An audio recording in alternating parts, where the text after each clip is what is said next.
welcome back to the Detective Q Chronicle. This week we join our hero peering down through a skylight with cat-like stealth. And with the delicacy of a lily, so went my element of surprise. It wasn't easy finding this CPD black site. Made decent sense I wouldn't have an easy go infiltrating it. Was looking to be me against 3 goons. 5 goons. 10 goons. 14. You know, in my experience, anything above 5 is a crapshoot already.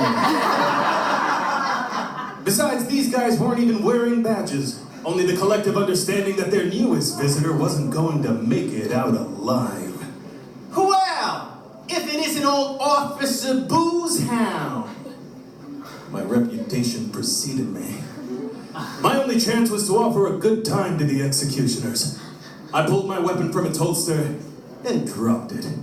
You could almost see the dust come off it. Never had to use the thing. Half the time I had to guess if it was loaded. They took the bait. Now it seemed to me that each of these bums had to work with a roll of quarters in each fist. Well, I wasn't bulletproof until my 6th bourbon. I could take a punch better than they could dish it out after a glass.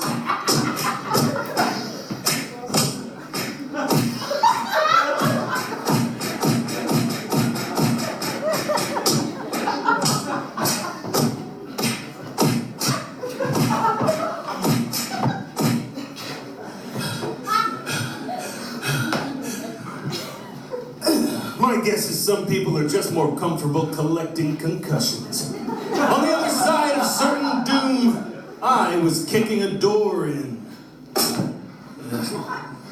Kicking a door in looks easier on TV.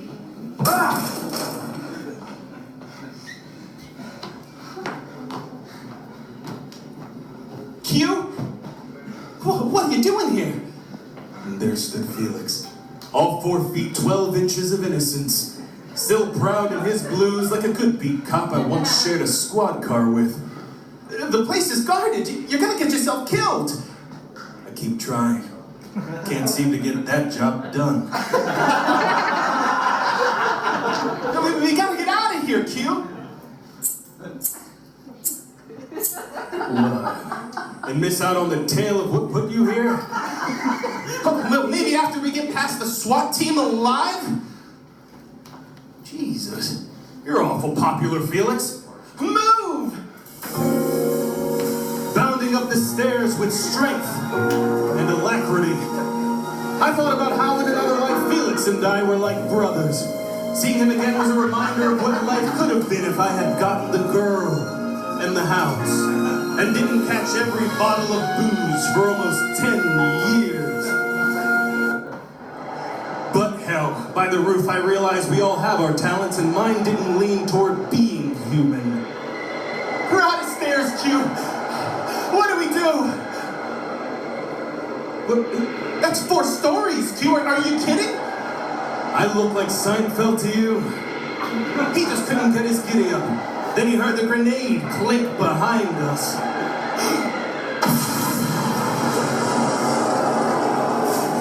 Now I wasn't even aiming for the delivery truck, but it broke our fall by about enough.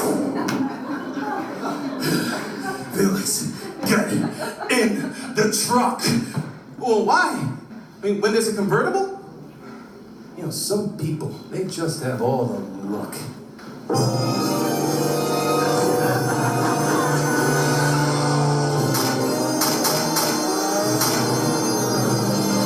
I left the shooting to Felix, making me real man. Christ, Felix, what did you do? Well, I didn't do anything. Well then, I'll just let them know.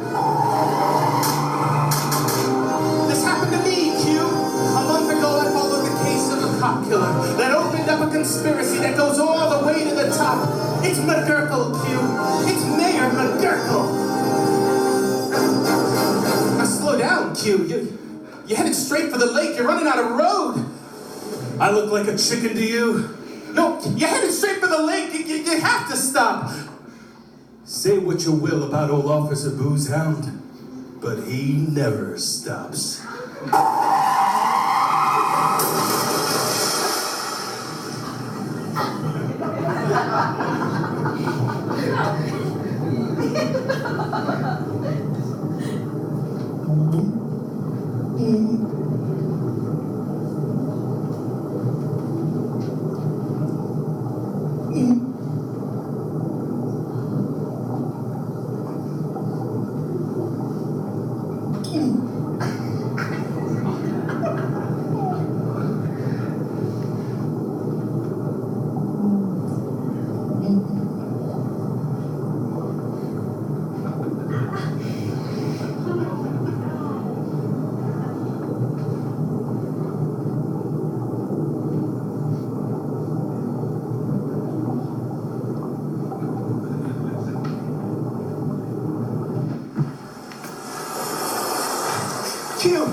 Q, are you alive?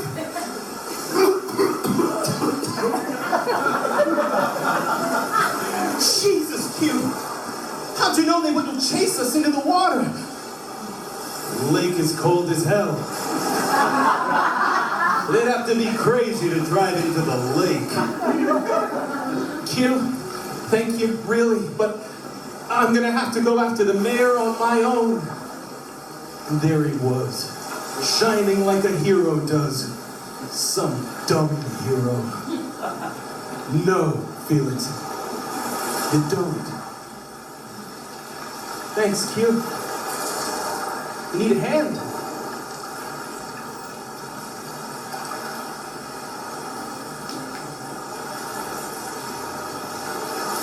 Now, Q, you always smell like whiskey? Yeah.